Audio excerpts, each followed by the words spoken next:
3 weeks ago, my entire world flipped upside down. My name is Kristen Walsh. I'm 30, an accountant in a small town near Albuquerque, New Mexico. I thought I was the reliable daughter, the one who kept my family afloat. For years, I paid their bills, electricity, water, even the costs to keep our family bakery running. But then I found out my parents had a secret. They wrote a will, and guess what? They left every single brick of that bakery, the one thing holding our family's legacy together, to my sister. Not a dime for me. Nothing.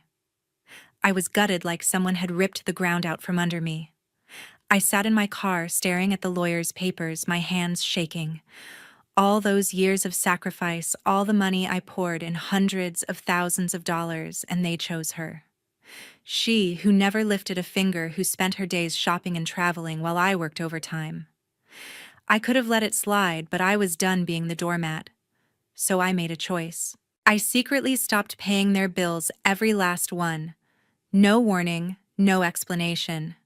When they realized the lights were about to go out and the bakery's suppliers started calling, they blew up my phone. I let it ring, then finally answered one call. Too late, I said, and hung up. I blocked their numbers and didn't look back. What happened next?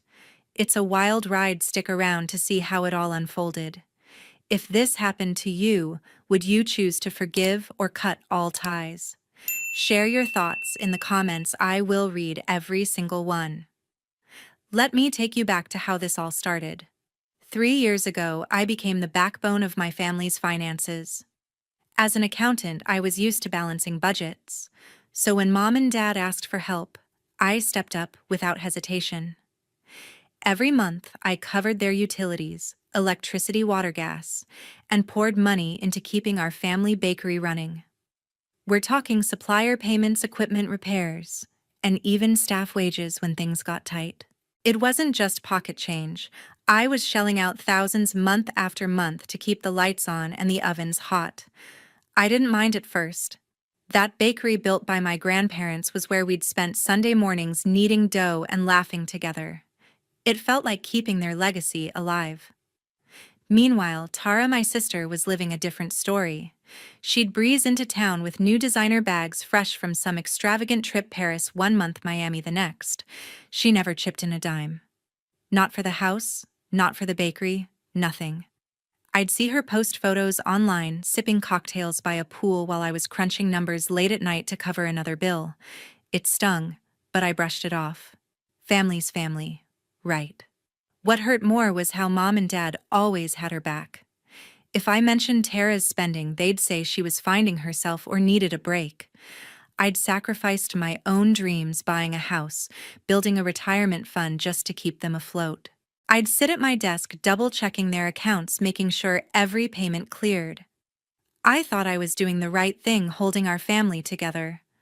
I never suspected they'd take it all for granted. Looking back, I was too trusting. I managed their finances with precision, but I didn't see the bigger picture. The bakery wasn't just a business. It was a symbol of our family's history. I'd spent hours there as a kid, learning to roll out dough, listening to my grandparents' stories. Those memories kept me going even when I was exhausted from work. But every time Tara showed up flaunting her latest splurge, I felt a knot in my stomach. Mom and Dad would smile, pat her on the back, and tell me to be patient. She'll come around, they'd say. I believed them. I kept paying, kept sacrificing, kept hoping things would balance out. I couldn't have been more wrong. The truth was, I was carrying the weight of their choices I didn't even know about yet. I thought I was the one holding the reins, but I was just a piece in their game. And Tara, she wasn't just carefree, she was banking on my hard work. That realization hit me later, but back then I was blind to it. I'd go over the books, make sure every cent was accounted for, and send another check. I didn't ask questions. I didn't push back when Mom called to say the bakery needed more cash for upgrades. I just paid. It's hard to admit now, but I felt invisible. Mom and Dad's praise for Tara, their excuses for her, made me question my place in the family. I wasn't asking for a medal, but a little acknowledgement would have gone a long way. Instead, I got silence. Or worse, their defense of her. I kept telling myself it was temporary, that they'd see my effort. I was wrong about that too. The bakery, the bills, the sacrifices. It was all leading to a moment that would change everything. It was a rainy Tuesday when I walked into Mr. Reed's office. I'd been called in to sign what I thought were routine tax documents for the family bakery. As an accountant, I handled those kinds of things all the time, so I didn't think twice. Mr. Thomas Reed, the lawyer who'd known my family for years, greeted me with a tight smile. He slid a folder across his desk, and I opened it expecting numbers and forms. Instead, I found a will, my parents' will. My heart sank as I read the first line. The entire bakery, our family's pride and joy, was left to Tara. My name wasn't even mentioned. Not a single word. I felt like I'd been punched in the chest. I looked up, my voice shaking. "This can't be right, Mr. Reed, the bakery. All of it to Tara."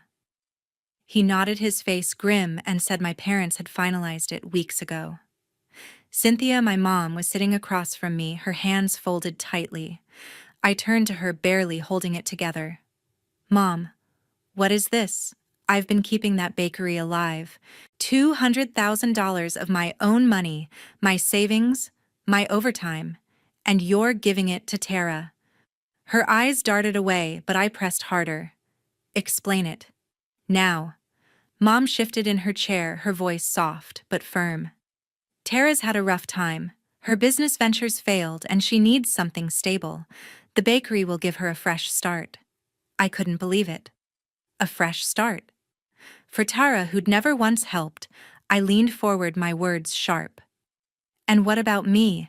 I gave up everything, my plans, my future, to keep this family afloat.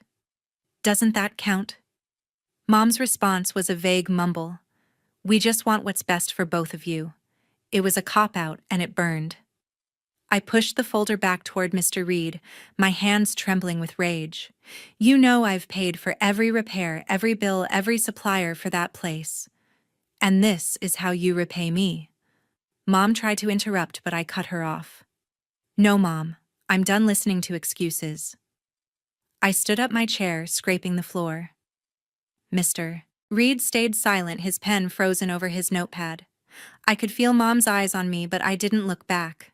I'd poured my life into that bakery, and they'd handed it to someone who didn't care. Walking out, I felt a fire in my chest.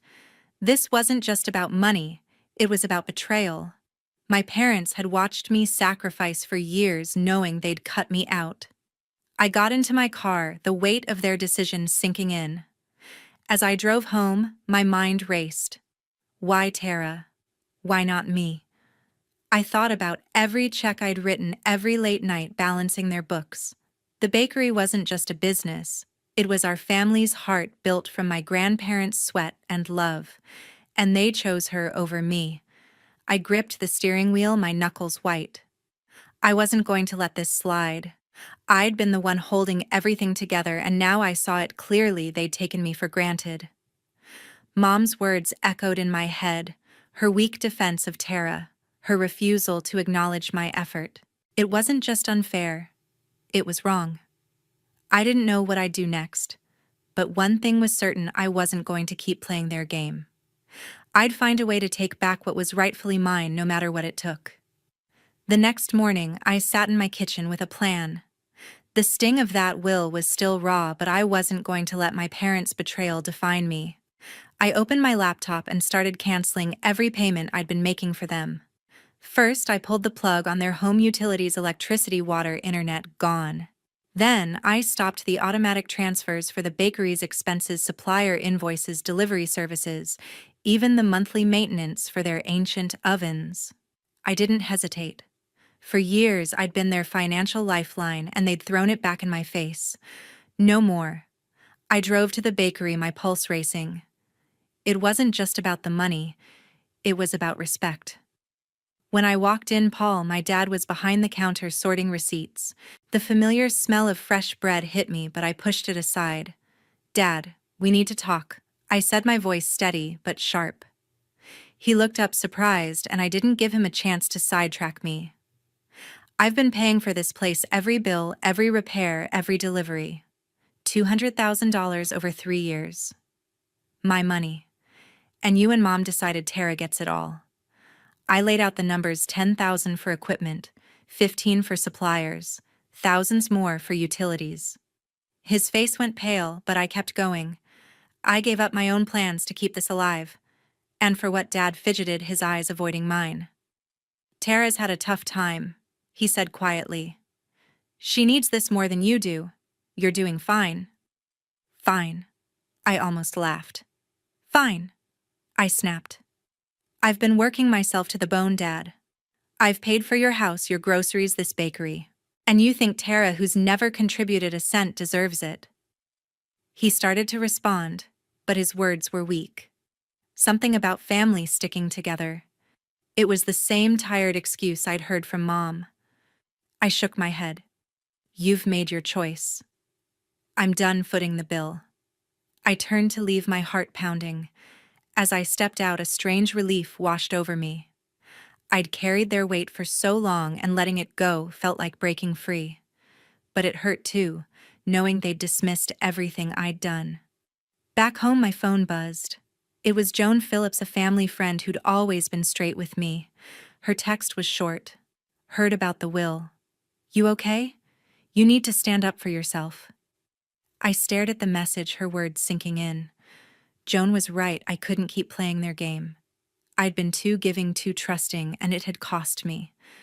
I opened my banking app and started digging through my accounts. The numbers were staggering. Over 3 years, I'd funneled nearly $200,000 into their lives: utilities, bakery costs, even random expenses they'd called emergencies. I'd never questioned it, thinking I was helping family. Now I saw it differently. Every dollar I'd spent was a dollar I didn't have for my own future. A house, a savings account, a life of my own. I felt a mix of anger and clarity. They'd leaned on me knowing they'd give it all to Tara. It wasn't just unfair. It was a betrayal of everything I'd worked for. I closed the app, my resolve hardening. I wasn't just stopping the payments. I was done being their safety net. Dad's words echoed in my mind, his weak defense of Tara, his refusal to see my side. I thought about the bakery, its worn counters, and warm memories now tainted by their decision. I'd poured my heart into that place, and they'd handed it to someone who didn't care. But I wasn't powerless. I'd find a way to take control, to show them I wasn't invisible. Joan's text was a reminder I had to fight for myself no matter what came next. 2 weeks later, Joan showed up at my office with a folder. She didn't waste time with small talk, just handed it to me with a serious look. You need to see this, she said. Inside were bank statements and loan documents tied to the family bakery. My stomach dropped as I scanned the pages. The bakery was on the brink of foreclosure, drowning in a loan my parents had taken out years ago. Joan pointed to a line showing monthly payments labeled maintenance costs. I froze. Those were the payments I'd been making for 4 years, 3 years of steady support, and another year of smaller, sporadic checks. I'd been told it was for repairs, supplies, upkeep. It wasn't. I'd been paying off their debt. They lied to you, Joan said, her voice low but firm. Mom and Dad knew you were covering the loan, not some random expenses. I felt my chest tighten, like the air had been sucked out of the room. All those years I'd trusted them, writing checks without question, thinking I was saving the bakery. They'd used me, funneled my money to clear a debt they never mentioned. I thought of Tara, blissfully unaware, while I'd been their cash machine. The betrayal cut deeper than the will. This wasn't just about favoring her. They'd deliberately hidden the truth to keep me on the hook. I called the bank that afternoon, my hands shaking as I dialed. The loan officer confirmed it. The bakery's debt was real, and my payments disguised as maintenance had kept it from being seized. I asked for every document they had: loan agreements, payment records, everything. By the next day, I had a stack of papers proving I'd been their lifeline. The bank didn't sugarcoat it. Foreclosure was looming, and without my money, the bakery was done. But there was a twist. Since I'd been the one making payments, they offered me first dibs to buy the bakery outright. They'd send an official letter with the details. When the letter arrived, I read it 3 times to be sure. It was clear I could purchase the bakery at a reduced price, no strings attached. I sat back staring at the words. This was my chance not just to save the place I'd poured my heart into, but to take it back from the people who'd taken me for granted. Mom and Dad's lies had unraveled, and Tara's claim to the bakery felt like a cruel joke. I wasn't just angry. I was done being their pawn. The bakery wasn't theirs to give away anymore. I'd make sure of it. I leaned back in my chair, the folder still open on my desk. Joan had been right to push me. Without her, I might never have known the truth. I thought about Mom and Dad, how they'd played me for years, calling my payments emergency fixes while they planned to hand everything to Tara. It wasn't just about money, it was about trust, and they'd shattered it.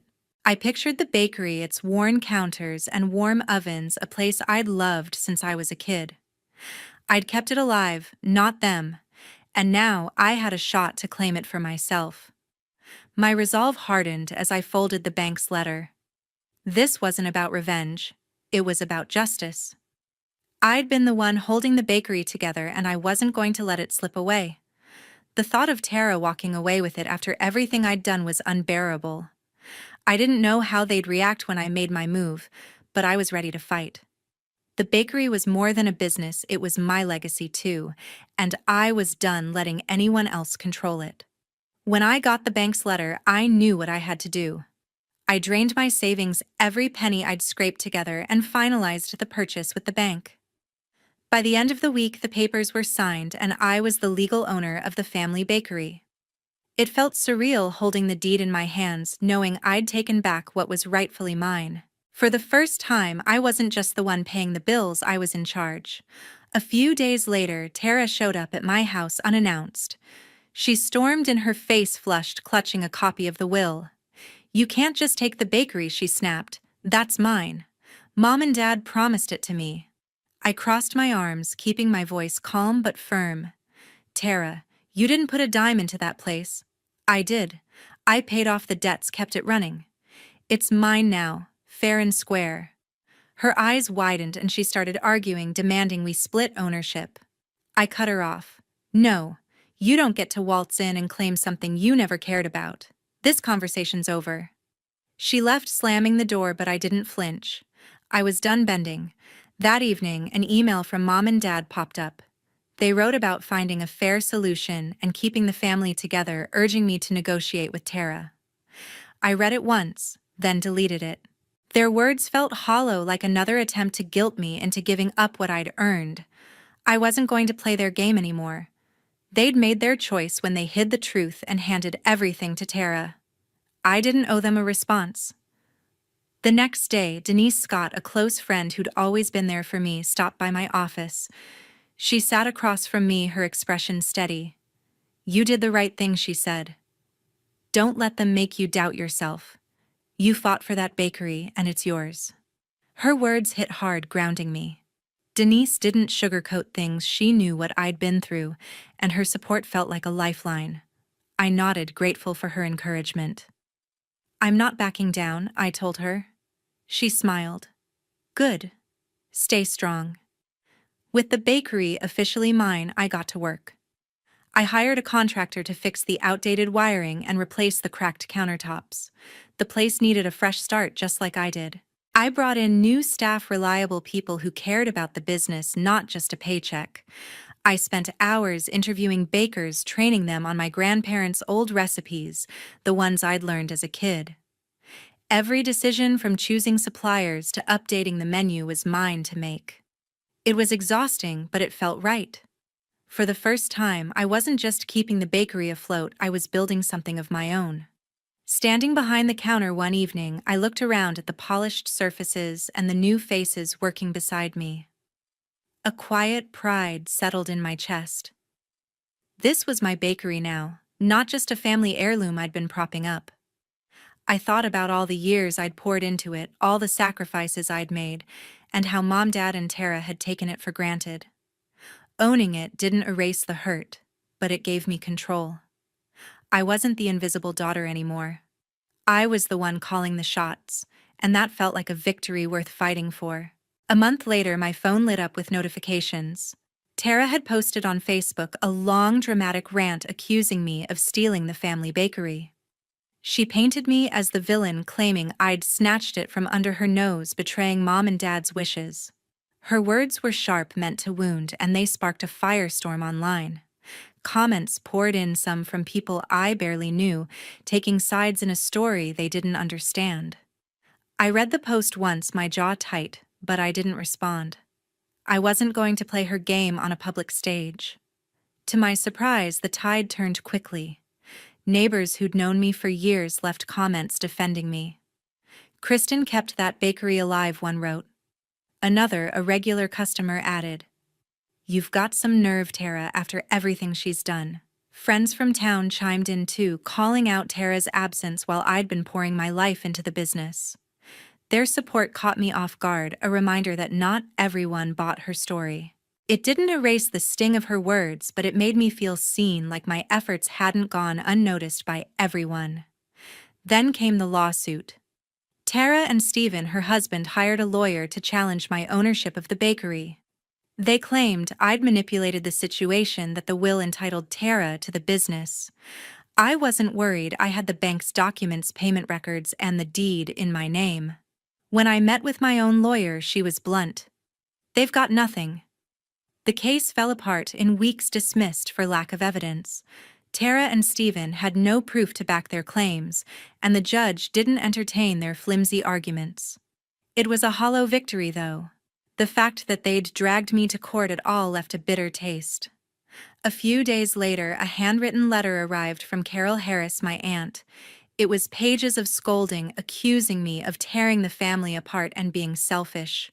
"You've hurt your parents deeply," she wrote, as if I were the one who'd lied and schemed. I skimmed it, then tossed it in the trash. Carol hadn't been there when I was paying the bakery's debts or keeping the lights on at Mom and Dad's house. Her opinion didn't matter. I wasn't going to let guilt trips pull me back into their mess. I'd had enough. I blocked Mom, Dad, Tara, and anyone else who might try to drag me down. Their numbers went straight to voicemail, their emails to spam, and their social media profiles disappeared from my feeds. It wasn't easy. Cutting off family felt like carving out a piece of myself, but I needed the space. Every call, every message was just another attempt to manipulate me. I was done being their doormat. With my family out of the picture, I threw myself into work. My accounting job kept me grounded. Numbers didn't lie, and they didn't play favorites. I spent mornings crunching figures for clients, finding a strange comfort in the order of it all. Afternoons were for the bakery. I'd walk through the doors, check on the new staff, and review sales. The place was thriving, with fresh paint on the walls and a steady stream of customers. I'd tweaked the menu, bringing back old family recipes and adding new ones. Watching people line up for our bread, smiling as they left, gave me a sense of purpose I hadn't felt in years. I stood behind the counter one evening, taking it all in. The bakery wasn't just a business, it was proof I could stand on my own. Tara's post, the lawsuit. Carol's letter, they were noise, nothing more. I'd fought for this place and I'd won. My family's betrayal still stung, but it didn't define me. I had my work, my bakery, and a community that had my back. That was enough for now. 6 months later, I stood in my renovated bakery. The place was buzzing, new tables packed with customers, a second oven churning out fresh loaves, and a display case filled with pastries I'd spent months perfecting. The business was thriving, pulling in a steady $1,500 a month in profit. I'd added a small coffee bar in the corner, a risky move that paid off with a loyal morning crowd. Every dollar felt like proof I'd made the right call, building something solid on my own terms. I heard through Joan that Tara was struggling. She'd taken a job at a retail store, earning $800 a month, barely enough to get by. She and Stephen were scraping together rent for a cramped apartment, their plans for a big house long gone. I didn't feel sorry for her, not after everything. She'd had her chances, but instead of stepping up, she'd lashed out, expecting handouts. The community hadn't forgotten her public stunt either. Joan told me people in town had stopped inviting Tara to events their trust in her eroded after her accusations against me. It was a harsh lesson, but one she'd brought on herself. Mom and Dad weren't doing much better. Joan mentioned they'd moved into a small rental living off a combined $1,200 a month in assistance. Their old house, the one I'd paid the bills for, was gone, sold to cover debts I hadn't known about back then. I didn't know the details and I didn't care to ask. They'd made their choices just as I had. The bakery was mine now and they had no part in it. Joan said they rarely spoke of me as if I'd become a ghost in their lives. That hurt, but it also freed me. Sitting with Joan over coffee one afternoon, she filled me in on the town's gossip. "People respect what you've done," she said, stirring her drink. Tara's post backfired. Folks saw through it. I nodded, grateful for the clarity. The community's support had carried me through the worst of it, a reminder that family isn't just blood, it's the people who show up. I'd spent years putting my parents and Tara first, only to be pushed aside.